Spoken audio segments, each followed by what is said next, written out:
안녕하십니까, 로라이더입니다. 재배학 2강 종자 품종 6종에 대해서 강의를 시작하겠습니다. 잉크 주석이 지금 미리 적혀져 있는데요. 이전에 강의를 싹 다 찍었는데 음성이 누락이 됐더라고요. 그래서 잉크 주석이 미리 작성된 점 양해를 부탁드리겠습니다. 이번 강의에서는 종자가 생성되는 이유, 종자가 발화하는 과정, 종자의 휴먼, 품종의 의미, 품종 분류의 특성, 육성의 과정을 알아보도록 하겠습니다. 그러면 이제 종자가 뭔지, 품종이 뭔지, 육종이 뭔지 벼를 통해서 한번 보겠습니다. 그 품목의 품목은 벼입니다. 그 벼 안에는 여러 가지 품종이 있겠죠. 뭐 신동진이건 이천쌀이건 뭐 이시칼이라든지 뭐 여러 가지 품종이 있을 것입니다. 그러면 그 품종에 따라서 이제 씨앗이 하나씩 존재를 할 것이고 그 씨앗을 우리는 종자라고 부릅니다. 그러면 그 씨앗에 맞는 어떤 이런 씨앗 집단은 A 품종이라고 하고 이런 어떤 씨앗 집단은 B 품종이라고 하고 이제 이렇게 품종을 형태나 생태나 환경 저항이나 경제성이나 경종 특성에 맞게 종자를 분류해 놓은 것을 품종이라고 합니다. 이제 육종은 이런 품종을 육성한다는 게 육성이죠. 그 생물의 유전지를 개선하거나 변경하여 실용 가치가 더 높은 작물을 만들거나 기존의 품종을 개량하는 농업 기술을 육종이라고 합니다. 그러면 이제 종자부터 해서 한번 보겠습니다. 강의 목차인데요. 이제 우리가 2강 들어갔죠. 그러면 우리가 1강에서 수량 삼각형을 학습을 하였습니다. 그 수량 삼각형은 유전성, 환경, 재배 기술로 이제 수확량이 결정된다고 했습니다. 그럴 것 같으면 이제 종자, 품종, 육종은 유전성에 해당이 되는 것입니다. 이제 원래 유전성 학습에는 유전과 생식부터 먼저 공부를 했어야 되는데 이제 유전과 생식에 포함되는 내용이 멘델의 유전 법칙, DNA, RNA, 체세포 분열, 감수 분열, 수정 과정 등 이런 부분이 이제 포함이 되는 내용인데 유전과 생식이 이런 부분들을 다 학습을 하시기는 너무 복잡하기도 하고 그리고 손해평가사 재배학 시험을 봤을 때 유전 쪽에서 그렇게 깊이 있게 나오는 것 같지는 않아서 그 제 강의에서는 일단 스킵을 하고 수정 과정에 대해서는 다음 슬라이드에서 제가 설명을 한번 드리고 넘어가도록 하겠습니다. 그리고 이제 뒤에 나올 강의들 이제 3강에서 4, 5, 6강 환경적인 부분은 이제 수량 삼각형에서 환경적인 파트가 될 것이고 뭐 7강부터 상적 발육, 작부 체계, 생육 관리, 스트레스 관리, 뭐 식물 호르몬 같은 것은 이제 재배 기술 파트에 본다고 이제 포함이 된다고 보시면 되겠습니다. 자, 그러면 식물은 종자를 왜 맺을까요? 식물은 스스로 변화하는 환경에서 영속할 수 없다는 것을 알기 때문에 종족 번식을 위한 본인의 마지막 힘을 집약을 해서 종자를 만들어냅니다. 그게 이제 종자는 식물이 이제 가을이나 겨울을 미리 감지를 해서 본인 식물체로서는 겨울을 날 수가 없습니다. 대부분의 식물은 최저 온도가 아마 5도 안팎일 겁니다. 5도보다 떨어지는 온도에서는 생육을 할 수가 없습니다. 영하로 떨어지게 되면 이제 식물체가 다 수분으로 이루어졌기 때문에 그 얼어가지고 동사를 하게 되겠죠. 그래서 그 식물체로서는 종족 번식이 힘들기 때문에 저온과 고온과 건조 환경에서 그 이제 견디기 위해서 종자라는 형태로 극복을 하는 겁니다. 다음 세대로 번식을 하는 것이죠. 종자는 종피가 보호를 하고 있기 때문에 그 어느 정도의 고온과 저온과 건조 환경을 극복을 할 수가 있습니다. 그러면 종자를 어떻게 만들어지는지 수정 과정을 한번 보겠습니다. 그 식물의 세포는 끊임없이 분열을 하고 있습니다. 그 일반적인 세포 증식 과정을 체세포 분열이라고 하고 그 다음에 생식을 위해서는 감수 분열을 합니다. 그 체세포 분열은 세포가 EN 상태가 EN으로 복제가 되는 게 체세포 분열이고 감수 분열은 EN 상태가 절반인 N 상태로 바뀌는 겁니다. 왜냐하면 생식을 해서 그 암의 유전자와 수의 유전자가 합쳐져서 2N이 돼야 되기 때문에 감수 분열을 하는 것입니다. 그러면 이제 그 꽃 화분에서 수정이 어떻게 되는지 한번 보시죠. 자, 이게 암술입니다. 얘가 수술이고요. 그러면 암술에서는 감수 분열을 해서 난핵을 만들어 놓습니다. 그리고 암술에서는 또 하나를 더 만들어 놓는데요. 그게 극핵입니다. 극핵. 극핵이라고 2N짜리를 한 개를 준비를 했습니다. 수술에서는 감수 분열된 정핵 N을 두 개를 준비를 합니다. 왜 이렇게 두 개를 준비를 하냐면 이제 이거를 중복 수정이라고 하는데요. 종자의 구조를 보시면 그 이제 수정을 할 때 그 정액에 그 수술에 있는 감수 분열된 N 두 개가 그 자방으로 들어가게 됩니다. 자방으로 들어가게 돼서 N 한 개는 정액의 하나의 N은 난핵과 수정을 해서 배를 형성을 합니다. 2N으로. 그 배가 결국에는 나중에 그 다음 세대의 식물체가 될 그 본체입니다. 뿌리, 줄기, 생장점으로 발전하게 되는 게 배가 되고요.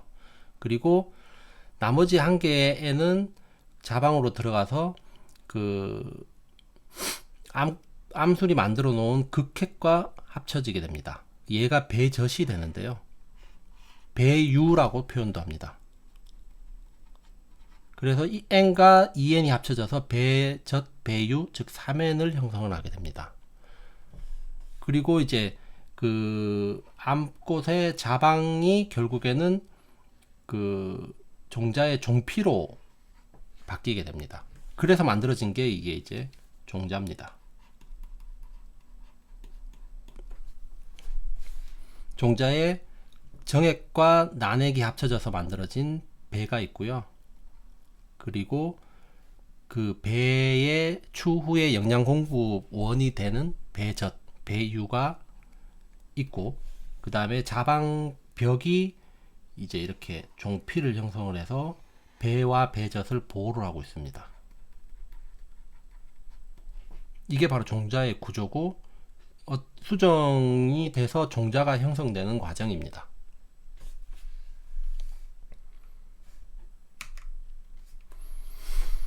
자, 그러면 이제 종자가 형성이 되고 나면 그 종자가 나중에 발화를 해야 되는데, 발화를 해줄 수 있는 환경 요인으로는 네 가지가 있습니다. 수분과 공기와 온도와 광입니다. 그럼 이제 수분이 어떤 역할을 하느냐? 발화 효소라고 이제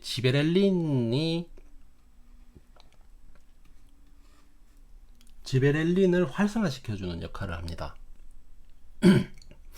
나중에 수분 환경에서 이제 수분에 대한 역할을 별도로 강의를 하게 되는데요. 뭐 여기서 간단하게 얘기를 하자면, 물이라는 것은 그 자체로서 어떤 광합성의 재료가 되기도 하지만, 그뿐만이 아니라 이제 효소 활성화의 촉매 역할을 하고요. 그 다음에 양분의 분해와 이동 수단으로서 아주 중요한 요소가 됩니다. 자, 그러면 이제 물은 그렇게 해서 필요한 것이고요. 그 다음에 공기는 왜 필요할까요? 이제 공기의 얘기를 하기 위해서 OT 강의 때 얘기했던 광합성 얘기를 다시 한번 해보고자 합니다. 이 중요한 내용이라서 여러 번 해도 괜찮은 내용입니다. 광합성 내용은. 네, 광합성과 필수적으로 같이 가는 것이 이제 호흡입니다. 호흡. 광합성은 H2O와 CO2와 빛 에너지를 포도당으로 전환시키는 과정입니다. 그렇게 되면서 산소가 기공을 통해서 공기 중으로 빠져나가게 되고요. 그럼 이제 광합성이라는 것은 뿌리로부터 온 물과 대기로부터 온 CO2를 재료를 해서 태양으로부터 온 빛 에너지를 포도당으로 전환시키는 역할이고, 즉 포도당이라는 것은 빛 에너지의 집약체입니다. 에너지의 집약체가 포도당입니다. 즉 광합성이라는 행위는 에너지를 가두어서 보관하는 행위입니다. 자, 이제 그럼 호흡을 보시겠습니다. 호흡은 그 광합성을 통해서 포도당이라는 형태로 에너지가 집약이 되어 있는 것을 꺼내는, 풀어내는 행위가 바로 호흡입니다. 즉 포도당에다가 산소를 가미를 해서 빛 에너지를 다시 풀어내서 에너지를 활용을 하는 것입니다. 동물은 호흡만을 합니다. 광합성은 식물은 광합성도 하고 호흡을 합니다. 즉 식물은 빛 에너지를 포도당이라는 형태로 축약을 할 수 있는 능력이 있으면서 본인 스스로도 그 축약된 에너지를 꺼내기 위해서 호흡을 합니다. 그래서 광합성과 호흡은 별도로 볼 수가 없는 문제인 겁니다. 자, 그러면 이제 그 발화를 하기 위해서 왜 공기가 필요한지가 바로 이것입니다. 그 아까 직전 슬라이드에서 종자의 구조를 보았는데 종자에 배와 배젖이 있습니다. 그럼 배젖에 축약된 포도당 에너지를 배는 활용을 해서 뿌리를 내리고 싹을 틔워야 됩니다. 그러기 위해서는 호흡을 해야 될 것이고 에너지를 풀어야 되기 때문에 호흡을 해야 될 것이고 그 호흡을 하기 위해서 공기가 필요하고 그 공기 중에 산소가 쓰이는 겁니다. 자, 그리고 그 다음은 이제 온도 조건이 맞아야 됩니다. 발화 조건은 일반적으로 15도에서 30도라고 합니다. 그리고 종자는 광에 대한 감수성을 가지는데 광에 반응해서 발화의 유무가 결정이 됩니다. 광발화성 종자가 있고 암발화성 종자가 있습니다. 그 광발화성 종자라는 것은 싹이 트는 과정에서 빛이 필요로 하는 종자고 암발화성 종자라는 것은 싹이 트는 데 있어 가지고 빛이 필요하지 않거나 빛이 있는 경우에는 오히려 싹이 트는 것이 억제되는 종자를 암발화성 종자라고 합니다. 대표적으로는 암발화성 종자에는 토마토와 오이와 가지 등이 있고 광발화성은 담배, 무화과, 상추 등이 있습니다. 시험에 좀 단골로 등장하는 것 같더라고요. 광발화성 종자가 뭔가 암발화성 종자가 아닌 것은 다 품목을 암기를 하기는 힘들지만 이거는 개별적으로 좀 이렇게 약간 신경을 써가지고 여러 번 읽으시면 아마 눈에서 아니면 머리에서 기억이 남으실 걸로 판단이 듭니다. 자, 이제 발화 과정입니다.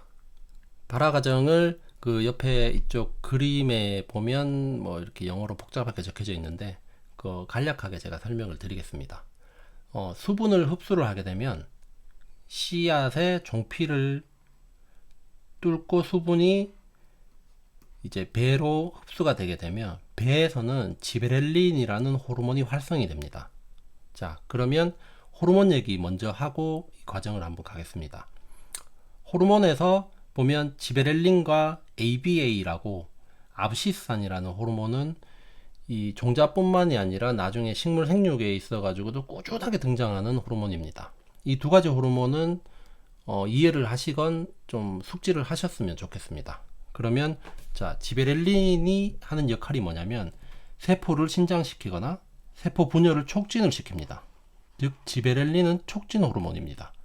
그리고 반대로 압시산은 생장을 억제하고 식물을 웅크리게 만드는 호르몬입니다. 그럼 이 압시산의 반응이 왜 중요하냐면 그 식물체가 갑작스럽게 한파나 아니면 생육에 적절치 않는 환경에 처하게 되면 식물은 즉각적으로 반응을 합니다. 이 외부 환경이 생육하기에 적절하지 않구나 라고 반응을 하게 되고 거기에서 이제 그 반응을 하게 되면 압시산이라는 호르몬을 막 분출을 하게 됩니다.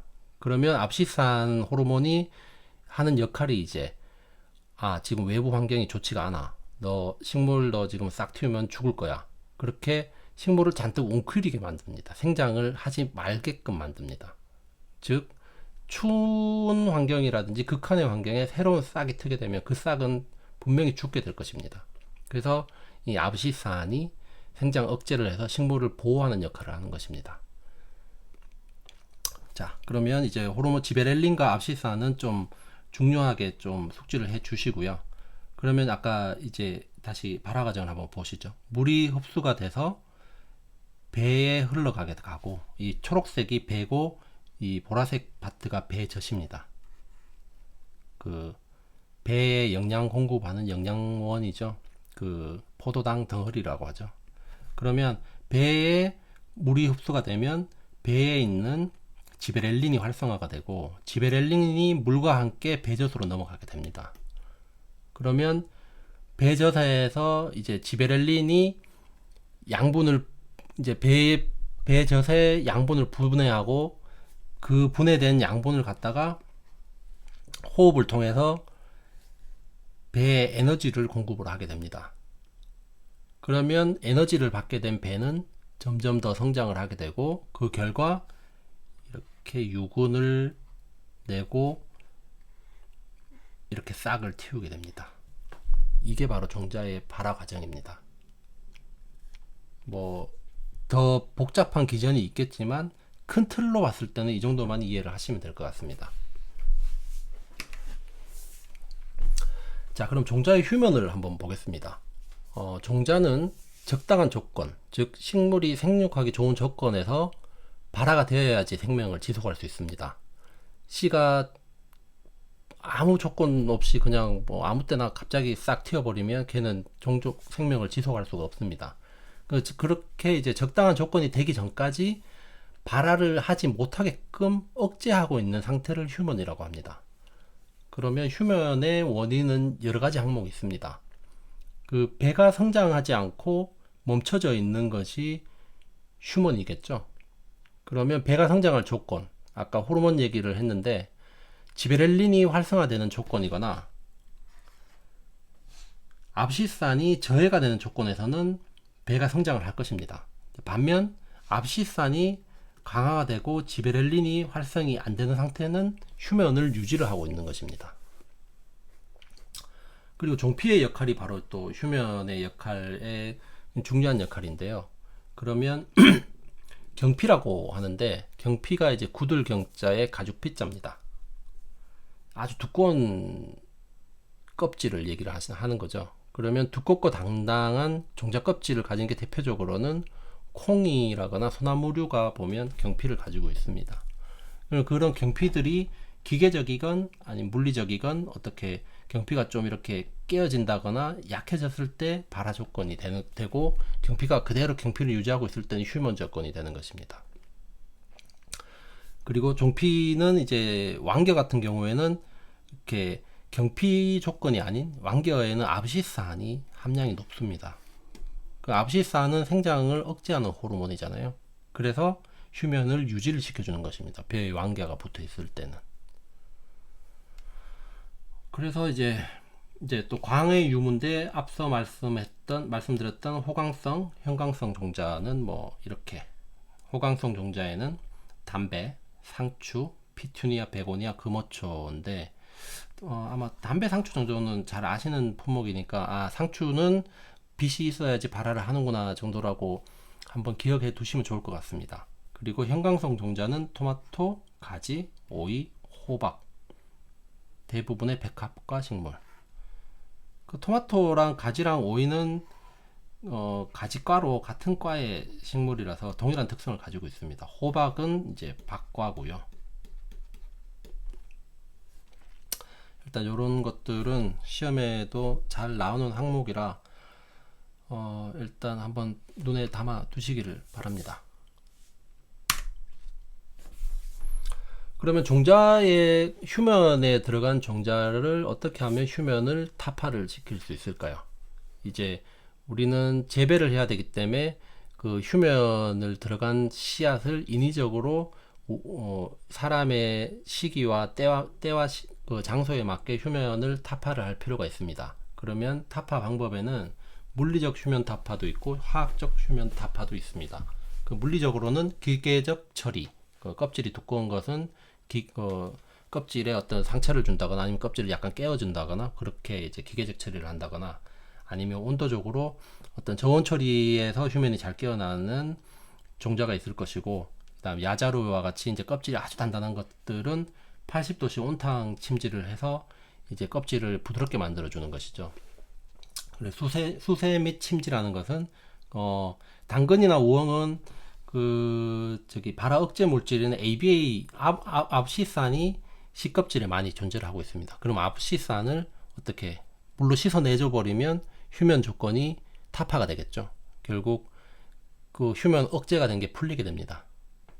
그리고 화학적 방법으로서는 그 경피를 이제 부드럽게 하기 위해서 황산이라든지 이런 데 침질을 시켜서 단단한 껍질을 부드럽게 만들어 주는 거고요. 그리고 다음은 그 생장 촉진제인 촉진 호르몬인 지베렐린을 직접적으로 이렇게 투여를 해주는 것이죠. 수용액 처리를 해가지고 사이토키닌이라든지 SRL 수용액도 발화 촉진에 어느 정도 영향을 미치는 호르몬입니다. 자, 그럼 지금까지 종자에 대해서 한번 보았습니다. 지금 제가 이거 강의 초반에 말씀드렸듯이 지금 첫 번째 강의가 음성이 들어가지 않는 바람에 아마 속도가 지금 약간 빠른 것 같긴 한데, 혹시나 강의 속도라든지 뭐 그런 부분에 있어 가지고는 너무 빠르거나 아니면 너무 넘어가는 게 많은 것 같아요 라고는 그 댓글로 좀 그 코멘트를 주시면 제가 가급적 그거에 맞게끔 다음 강의는 준비를 해보도록 하겠습니다. 자, 그러면 이제 종자에 대해서 학습을 했고요. 그러면 그 종자 특성에 따라서 구분을 해놓은 게 품종이라고 했습니다. 그 동일 품종은 동일한 생육 특성을 가지기 때문에 균일한 농산물을 생산하는 기본적인 재배 단위입니다. 그 품종을 분류를 보면 이제 형태적으로도 품종 특성을 나눌 수 있고 생태적으로도 나눌 수 있고 환경적, 경제적, 경종적으로 그 품종의 특성을 구분을 할 수가 있습니다. 대표적으로 형태적 특징이라는 것은 이제 어떤 품종이라 아니면 재배학 쪽에서 재배학은 작물 전반에 대한 학문이잖아요. 그래서 그 용어라든지 그 어떤 이론적인 배경이라든지 이런 것들이 모든 품목에 다 맞게끔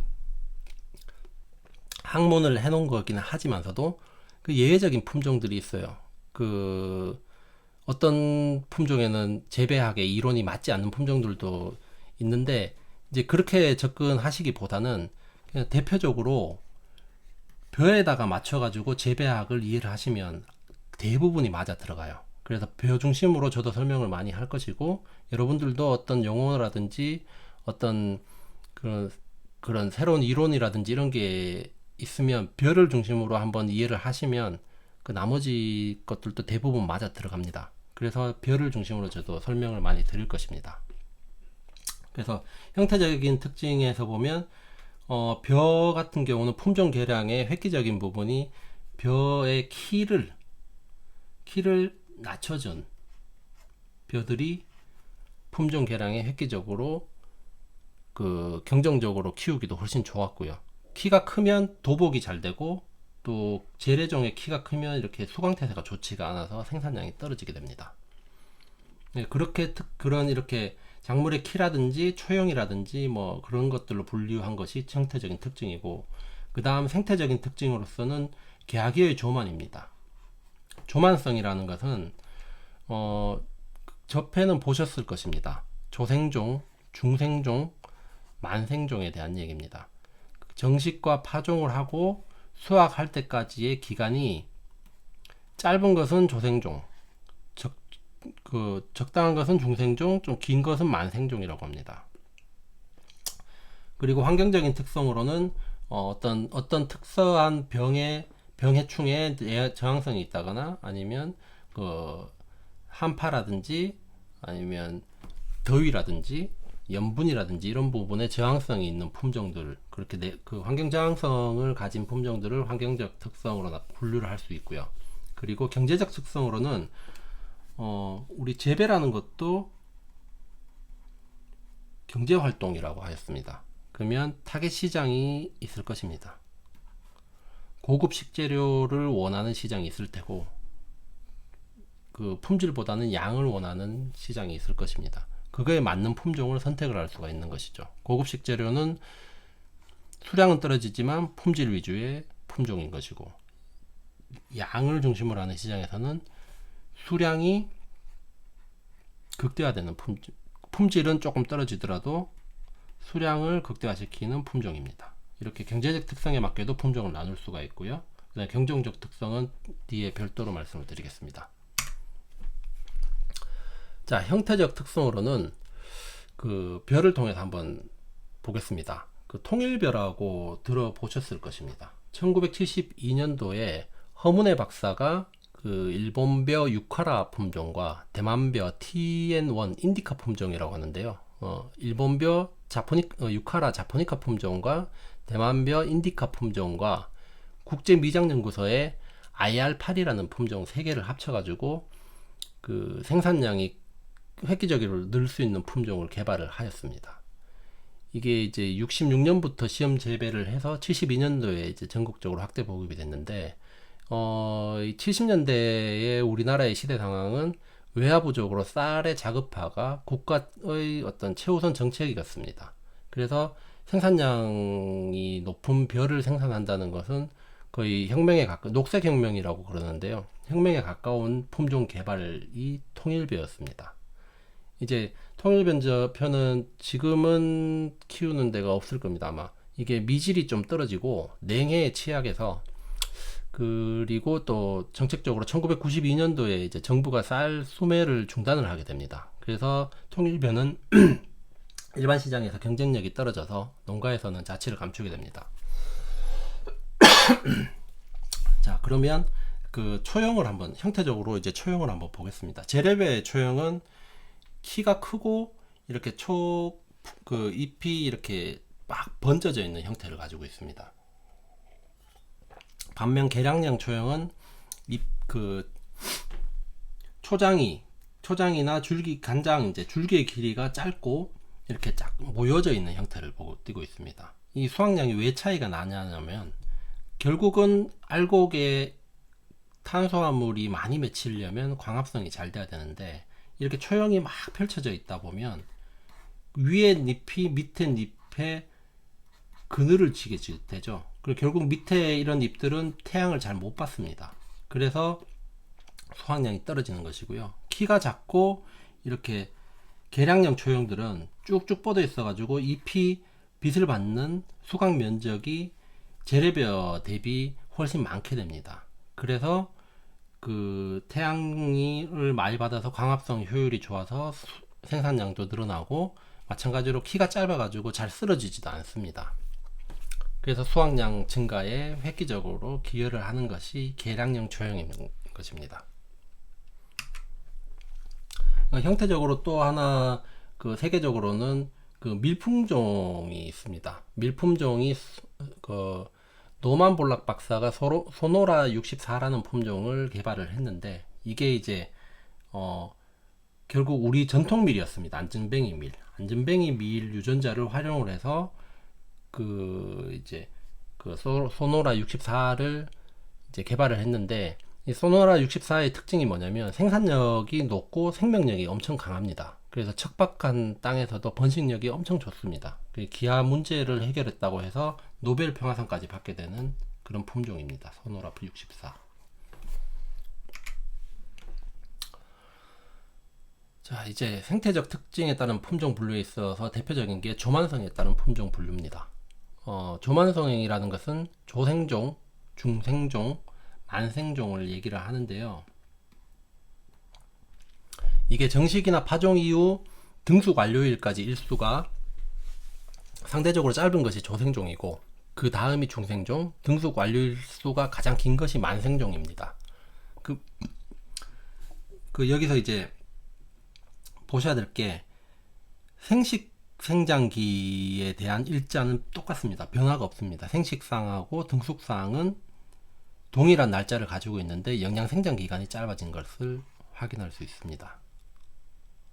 즉, 영양 생장기를 얼만큼 짧게 가져가서 바로 생식 생장기로 접어들게 하느냐가 조만성을 조생종이나 중생종이나 만생종을 결정하는 기준이 되는 것입니다. 그리고 이제 제가 아까 정식과 파종이라고 얘기를 했는데, 이 용어에 대해서도 익숙치 않으신 분들이 있을까 해서 이제 별도로 설명을 드리자면, 정식은 정할 정자에 심을 식입니다. 그러면 이제 본인이 재배를 할 포장이 있는데, 그 포장에서 바로 키워내는 것이 아니라, 씨앗은 다른 온상에서 씨앗을 심어가지고 모종을 키웁니다. 그 모종을 키워둔 것을 내가 재배할 포장에다가 옮겨 심는 것을 정식이라고 합니다. 우리말로는 아주 심기라고 합니다. 그리고 파종이라는 것은 온상에서 재배한 모종을 심는 게 아니라 씨를 직접 재배할 포장에다가 뿌려서 심는 것을 파종이라고 합니다.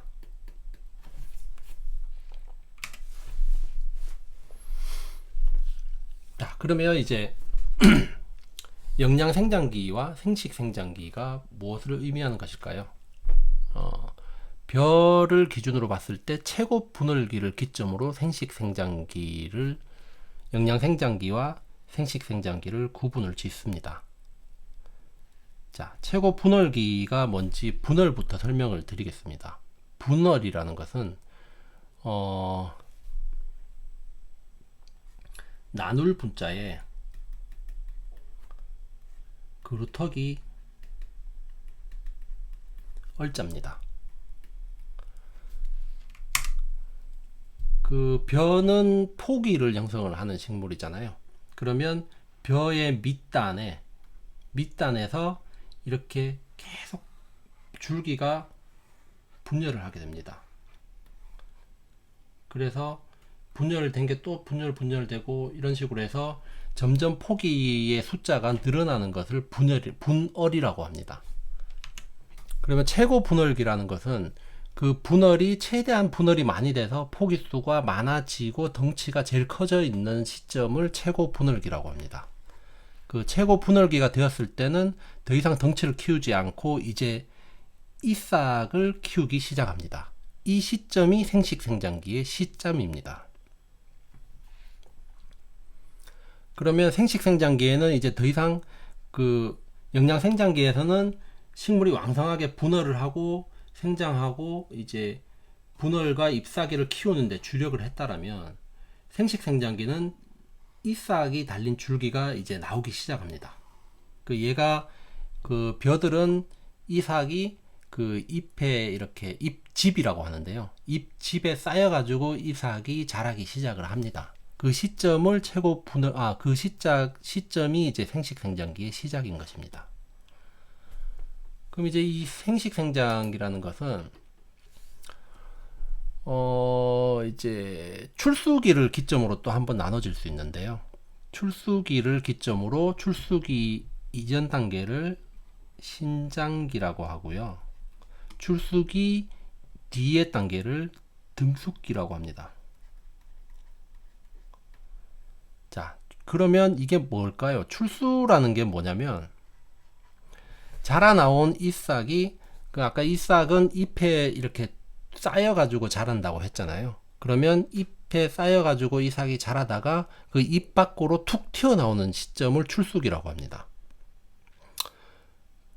벼과만 유독 출수기라고 하는데, 다른 작물들은 개화기라고 표현을 합니다. 그리고 잎싹이 나오는 시점을 다른 작물은 꽃눈이 맺히는 시점이라고 합니다.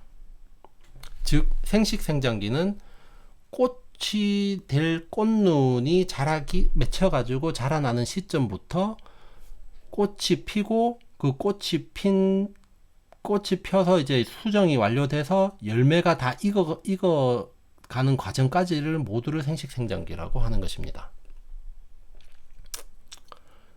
그러면 이제 영양 생장기와 생식 생장기의 기준이 좀 이해가 되셨는지 모르겠습니다. 이해가 되셨으면 좋겠는데 제가 설명을 잘 들었는지를 모르겠네요. 일단 그리고 이제 영양 생장기와 생식 생장기는 이렇게 설명을 드렸고, 그리고 이제 추가적으로 이제 우리 손해평가사 2차 시험에 보면 벼의 수량 요소 조사라고 있습니다. 그럼 수량 요소 조사에서는 포기당 이삭수와 이삭당 완전 나달수를 조사를 하는데요. 그럼 포기당 이삭수가 16개 이상이라는 것은 2점을 줍니다. 16개 미만은 1점을 줍니다. 그럼 우리가 여기서 약간 힌트를 얻을 수 있겠죠. 벼는 포기당 약 16개의 이삭, 16개 안팎의 이삭이 나오는 게 일반적인 형태라고 보시면 됩니다. 그리고 이삭당 완전 나달수는 한 이삭당 이 나달 하나하나를 다 시알렸을 때 81개가 넘었으면 5점 만점을 주고요. 그 다음 단계 4점, 3점, 그 다음에 51개 미만은 1점을 줍니다. 이렇게 이제 2차 시험에서도 이렇게 이삭과 나달이 뭔지를 요 그림이나 요 설명으로 조금 도움이 될 걸로 판단이 됩니다. 자, 이거는 이제 그 아까 출수기라고 했잖아요. 출수기가 이제 그 이삭이 밖으로 드러난 시점이 이제 이렇게 드러나게 되고, 출수를 하게 되면 거의 그날 아니면 그 다음날 꽃이 잠깐 이렇게 핍니다. 한 몇 시간 핀다고 얘기를 들었는데, 몇 시간을 펴서 개화가 약 2시간 정도 개화를 하고요. 그리고 화분이 수정할 능력은 약 5분 정도. 이제 이렇게 벼 같은 경우가 개화기라고 개화기라고 표현 안 하는 이유가 바로 이것입니다. 꽃이 피는 시간이 너무 짧기 때문에 개화기라고 표현하기가, 눈으로 드러나는 시간이 너무 짧아서 개화기라고 표현하기보다는 출수기라고 표현을 하는 것입니다. 다른 작물들은 개화기라고 보시면 됩니다. 자, 이제 품종 분류의 특성에서 환경적인 특성입니다. 그 내병성이라든지 내충성, 내도복성. 도복이라는 것은 쓰러지는 겁니다. 그 특히나 화분과 벽과 식물들은 이게 길게 되면 바람이라든지 외부 환경 조건에서 쓰러지기가 좋겠죠. 이렇게 쓰러지는 성질을 도복성이라고 하는데, 내도복성이라는 것은 쓰러지는 성질을 개선을 한 품종이겠죠. 그리고 내냉성, 내한성, 이렇게 내염성, 이렇게 환경 저항성에 따른 품종 구분을 할 수 있을 것이고요. 그 다음에 경제적 특징은 앞서 설명을 드렸고요. 경종적 특성인데, 경종적이라는 것은 박갈경자의 시종자입니다. 즉, 밭을 갈고 씨를 뿌리는 등 재배를 하는 사람 행위 모두를 얘기를 합니다. 그래서 경종적이라는 말이 나오면 경종적이라는 말이 여기뿐만이 아니라 계속 나올 것입니다. 그 경종적이라는 말이 나온다는 것은 재배 방법이나 아니면 재배 효율성, 재배 노동력에 대한 얘기겠구나라고 이해를 하시면 대부분의 상황에 맞아 들어갈 것입니다. 그럼 경쟁적 특성으로 이제 기계화 적응성, 기계 수확을 하기 용이하게 초세라든지 이렇게 품종 개량을 한 품종이 있을 것이고요. 그 다음에 직파 적응성, 기계 이양을 하는 게 아니라 직접 뿌렸을 때 더 이렇게 발화율이 좋은 그런 품종이 있을 테고요. 내탈립성, 이게 이제 껍질이 잘 벗어지느냐 덜 벗어지느냐. 기계 수확을 하기 위해서는 껍질이 탈립성이 좋으면 크게 좋지는 않겠죠. 그게 너무 툭툭 떨어져 버리면 안 되니까. 이제 그런 부분을 이제 경종적 특성에 따른 분류라고 합니다. 자, 이제 앞서 품종 분류의 특성을 보았습니다. 그러면 신품종의 구비 조건은 어떤 게 있을까요? 구별성과 균일성과 안정성이 있습니다. 당연한 얘기겠죠. 그 다른 품종 대비 특성이 뚜렷이 구별이 되어야지 신품종으로 의미가 있는 겁니다. 그리고 균일성이라는 것은 이제 그 특정 특성을 있는 품종이 균일하게 그 특성이 나타나야 됩니다. 내병성이라든지 내냉성이라든지 이런 품종인데 그 중에 50%만 내저항이 있더라. 이거는 품종으로서는 가치가 없는 품종인 것입니다. 최소 어느 정도 이상의 균일성을 가져야 됩니다. 안정성이라는 것은 세대를 번복을 해도 그 특성이 계속 유지가 되는 성질을 얘기하는 것입니다. 품종 개량의 효과는 당연한 얘기겠죠. 수량 품질 개선, 재배 안정성, 재배 한계를 확대하고 경제적으로 어떤 효과를 더 좋게 줄 수 있고. 자, 이제 이번 강의의 마지막 항목입니다. 육종인데요. 육종은 기를 육자, 시종자라고 해서 품종을 육성해내는 기술을 육종이라고 합니다. 그 품종이 다른 어떤 요인들보다 생산성에 기여하는 비율이 높습니다. 즉 개량된 품종은 어떤 다른 경쟁적인 노력이라든지 재배 기술보다도 품종이 좋아버리면 그 기여도가 훨씬 높다는 얘기입니다. 자, 육종의 과정을 한번 보겠습니다. 그 육종의 과정은 일반적인 공산품의 출시 과정과 크게 다르지 않습니다. 육종 목표를 설정을 하고요. 그 다음에 그 목표에 맞는 재료를 선정을 합니다. 그리고 육종 방법을 결정을 해서 그 육종 방법에 따라서 다양한 변이를 작성을 합니다. 그 교배를 F1부터 해서 쫙 교배를 시켜서 그 중에 특성이 가장 우수한 변이를 찾아냅니다. 그 우량 계통을 찾아내서 육성을 하고 그 우량 계통에 육성된 것을 이제 검증을 해야 됩니다. 그 테스트 베드에서 이제 시험지에서 검증을 하고 시험지에서 검증이 패스가 되었다면 이제 각 지역에 또 실제 필드에서는 어떻게 잘 자랄 수 있는지 필드 검증을 또 하게 됩니다. 그리고 그렇게 이제 검증을 마친 것은 신품종으로 결정을 하고 국가기관에 등록을 하게 되고 이제 정자 증식이라든지 신품종 보급 절차에 맞춰 가지고 일반 농가에 배급을 하게 됩니다. 자, 육종 목표의 설정입니다. 어떤 품종을 가진 품종을 육종해야 될지 결정하는 단계입니다. 앞에 얘기했던 얘기들이죠. 품종의 어떤 특성에 맞게 뭐 벼로 했을 때 작물의 초용을 좀 낮은 품종을 하고 싶다. 아니면 어떻게 맛이 더 우수한 품종을 내겠다는 목표를 설정을 하는 단계입니다. 그리고 이제 목표를 설정을 했으면 육종 재료하고 방법을 결정하는데 그 전통적인 교잡 방법이 있고 유전자 재조합 방법이 있습니다. 전통적인 교잡은 병에 약한데 맛이 좋은 품종이 있었고요. 병에 강한데 맛이 없는 품종이 있었습니다. 그러면 이 각각 품종에서 얘의 암수를 이용을 하고 얘의 수수를 이용을 해서 교합을 합니다.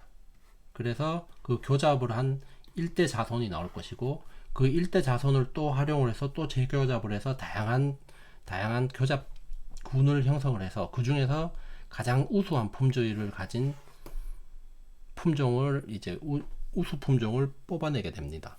이게 전통적인 교잡 육종이었고요. 그 다음에 유전자 재조합 기술입니다. 유전자 재조합 기술이라는 것은 이렇게 암수를 해서 전통적으로 하는 것이 아니라 병에 약하고 맛이 좋았어요. 그럼 병에 약한 유전자만 빼내버리고 다른 품종이나 아니면 다른 품목에서 병에 강한 유전자를 인위적으로 주입을 해주게 됩니다. 그러면 얘는 병에도 강하고 맛도 좋은 품종이 된다는 것입니다. 그럼 유전자 재조합 기술에 이제 흔히들 들어보셨을 내용인데 GM 작물이라고 있습니다. GMO Genetically Modified Organism이라고 해서 유전자 재조합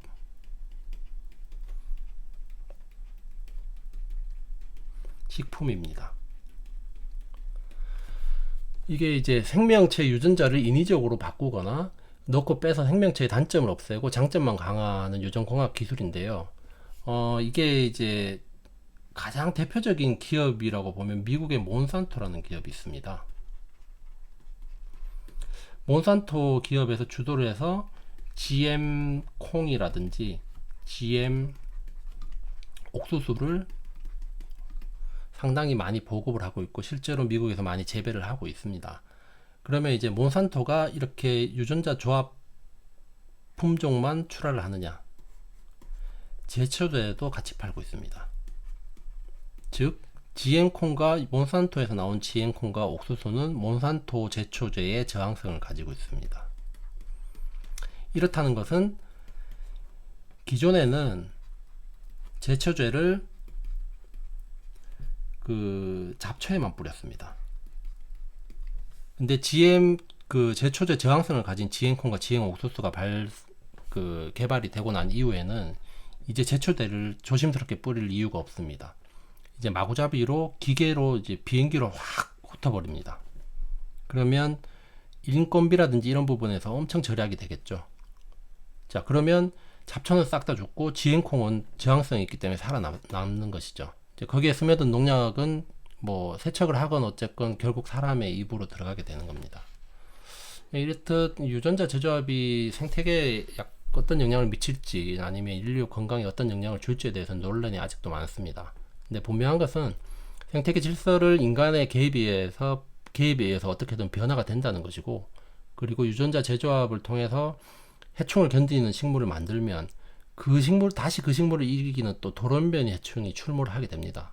결국 생태계 먹이 사슬에 크건 작건 변화가 생기게 되게 되고, 결국 이 기술이 이제 약이 될지 독이 될지는 뭐 논란이 많은 기술인 거죠. 자, 이제 유전 변이의 작성입니다. 요거는 한번 읽어보시면 될 것 같고요. 이제 전통적인 인공 교배는 어떻게 하는지 잠깐 한번 짧게 한번 보겠습니다. 그 벼꽃이 있으면 이렇게 벼꽃에서 이렇게 절영을 합니다. 절영을 해서 안에 재웅이라고 하는데, 재웅이 이제 웅이죠. 재웅 제거하는데 순놈을 제거를 해버립니다. 이 숫꽃을 싹 잘라내버립니다. 안꽃만 남겨놓는 거죠. 안꽃만 남겨놓고 이제 다른 개체, 그 교잡을 할 다른 개체에 꽃이 피게 되면 그 꽃의 꽃가루를 재웅으로 했던 이 안꽃가루에 뿌려주게 됩니다. 이렇게 교배를 하게 되는 것입니다.